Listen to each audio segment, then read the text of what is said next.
గురుచైత్ర పారాయణం శ్రీ గురుచైత్ర అధ్యాయం 18. ఓం శ్రీ గణేశాయ నమ. శ్రీ సరస్వత్యై నమ. శ్రీ గురుభ్యో నమ. నామధారకుడు స్వామి శ్రీగురుని లీలలు ఇంకా వినిపించవలసింది అని ప్రార్థించాడు. సిద్ధయోగి ఇలా చెప్పారు: నాయన, అంతవరకు గుప్తంగా ఉన్న శ్రీగురుని మహిమ ఈ లీల వలన లోకానికి వెల్లడయింది. ఇక శ్రీగురుడు తమ గుప్త జీవితం విడిచిపెట్టి లోక ప్రసిద్ధుడై అచ్చటి నుండి వర్ణాసంగమం చేరి అక్కడి నుండి కృష్ణా తీరంలో ఉన్న తీర్థాల్లో స్నానం చేస్తూ కృష్ణ పంచనది సంగమానికి వెళ్ళి అక్కడ 12 సంవత్సరాలు నివసించారు. అక్కడ శివ, భద్ర, భోగవతి, కుంభి, సరస్వతి అను మహాపవిత్రమైన 5 నదులు ఒక్కటై కృష్ణా నదిలో కలుస్తాయి. అందువల్ల దీని మహిమ పురాణాల్లో కూడా మనోహర తీర్థమని ఎంతగానో కీర్తించబడింది. అక్కడ ఎన్నో తీర్థాలు ఉన్నాయి. అక్కడి నుండి తూర్పున అమరపురం అనే గ్రామంలో అమరేశ్వరుడు, ఆయన సన్నిధిలో 64 మంది యోగినులు నివసిస్తున్నారు. అచ్చటి అమరేశ్వర లింగం సాక్షాత్తు కాశీ విశ్వేశ్వరుడే. అక్కడ వేణి నదితో కలిసిన కృష్ణ దక్షిణ దిక్కుగా ప్రవహిస్తున్నది. అక్కడికి ఉత్తర దిక్కున శుక్ల తీర్థము, ఉదుంబర వృక్షము, దగ్గర పాపనాశ తీర్థము, కామ్య తీర్థము, వరద తీర్థము ఉన్నాయి.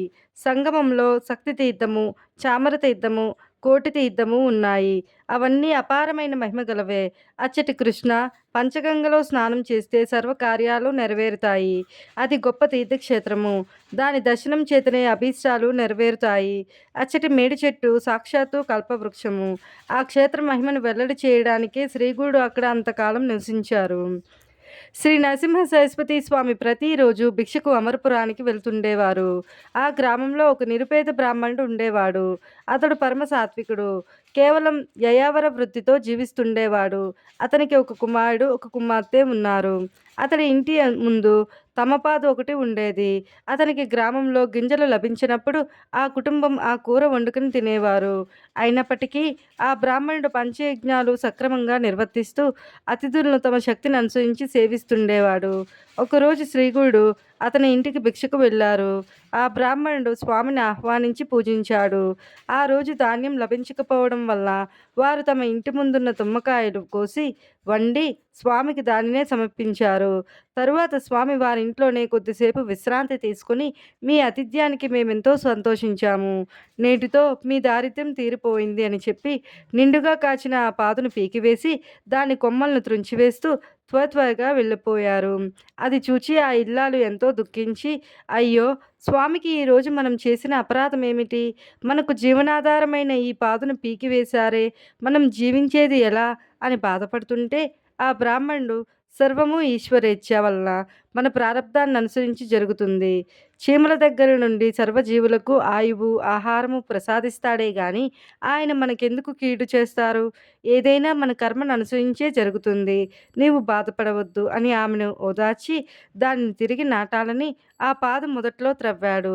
గడ్డపారకు ఒక లోహపాత్ర తగిలిన శబ్దం వచ్చింది. అక్కడ త్రవ్వి చూడగా ఒక రాగి బిందె నిండుగా బంగారు నాణేలు ఉన్నాయి. అతడెంతో సంతోషంతో దానిని తన భార్యకు చూపి, చూచావా, స్వామి ఈ లతను పీకివేయడం వల్లనే ఈ నిధి మనకు దొరికింది.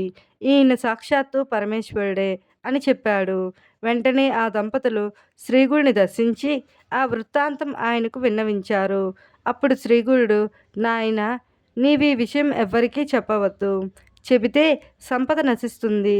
స్వధర్మాన్ని అనుసరిస్తూ భోగభాగ్యాలు అనుభవించి తరువాత నిరామయులై ముక్తి పొందుతారు అని దీవించి పంపారు. శ్రీదత్తాయ గురవే నమః. శ్రీ శ్రీపాద శ్రీవల్లభాయ నమః. శ్రీ నరసింహ సరస్వత్యై నమః. గురుచైత్ర పారాయణ అధ్యాయం 18 సమాప్తం.